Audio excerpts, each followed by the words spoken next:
Frank Betcha, the author of How I Raised Myself from Failure to Success in Selling, listed enthusiasm as the first of his 13 success objectives, and his enthusiasm became one of his most powerful assets as he learned to use the great self-motivator to be enthusiastic, act enthusiastic.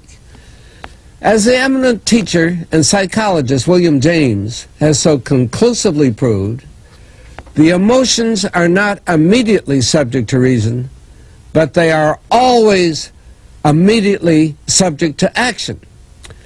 We can achieve nothing important until we have enthusiasm.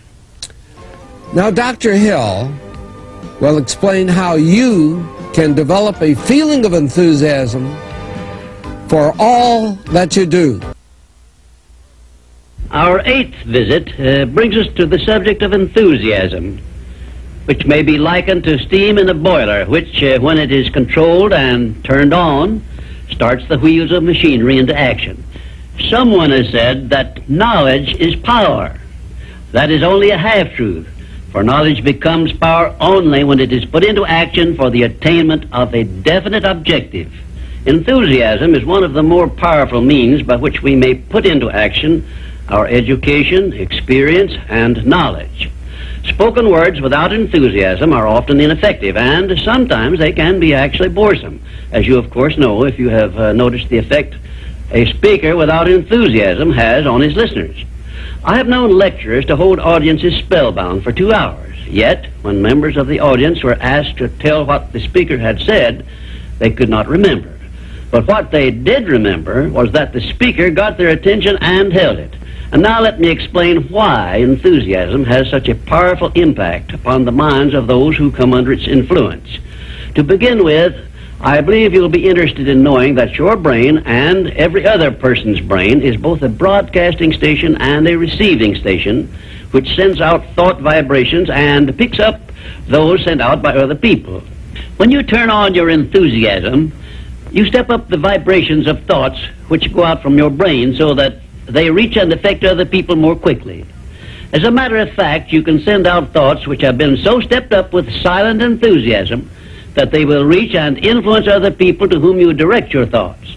This is a fact which has been known to psychologists for ages, and it is also known to most master salesmen who use this method to condition the minds of their prospective buyers before they ever talk with them.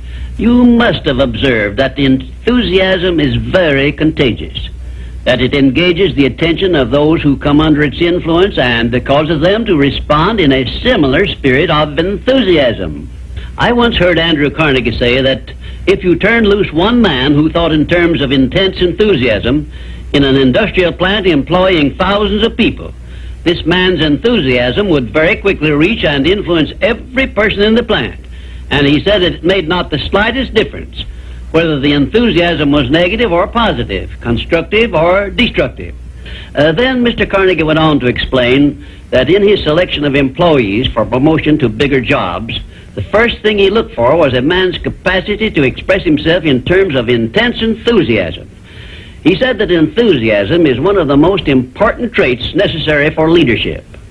The most successful lawyers are not necessarily those who know most about the legal profession, but they are those who know how to influence courts and juries with their belief in their cases and have a great capacity for expressing themselves with enthusiasm. When you are introduced to another person, you have a marvelous opportunity to sell yourself favorably to that person by the extent of the enthusiasm you express in accepting the introduction. When you shake hands with another person, you have also a fine opportunity to make a favorable impression by the warmth of enthusiasm you put into that handshake. If there is anything which leaves me flat and unfavorably impressed when I'm introduced, it's an extended hand which feels like a piece of cold ham and acknowledges the introduction with a cold, canned, pleased to meet you, with no signs of enthusiasm back of it. Now, right here, let me give you a brief course in salesmanship, which may be of value to you the remainder of your life. When you meet anyone on whom you wish to make a favorable impression, when it is a stranger you have not previously met or someone with whom you are already acquainted, do these things. 1, Turn on your enthusiasm and so modulate your voice with it that you definitely make the other person feel you are happy to communicate with him. 2, when you shake his hand, take a firm grip on it and give it a quick, firm squeeze at the end of each word you express in your greetings. For example, say, "How do you do?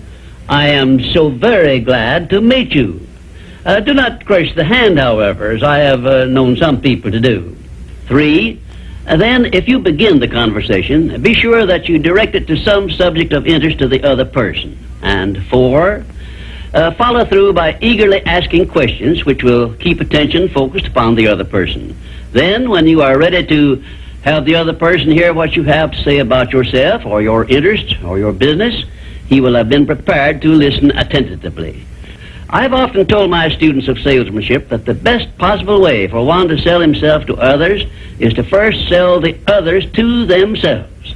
That counsel was sound when I began training salesmen over 30 years ago, and it is still sound. When I was a youngster in school, I discovered that the teachers from whom I learned most were those who expressed the greatest enthusiasm in their teaching. And I have heard an experienced doctor say that the enthusiasm he carries into the sick room with him has more to do with helping to bring about a cure than all the medicine he can prescribe.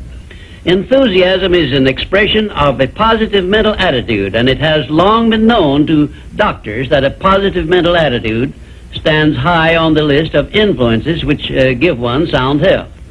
I have heard it said, for example, that only one thing causes stomach ulcers, and that is worry or a negative mental attitude. And only one thing can cure stomach ulcers, and that is a positive mental attitude. It seems that disease germs cannot live and thrive in the bloodstream of one whose mind is always positive.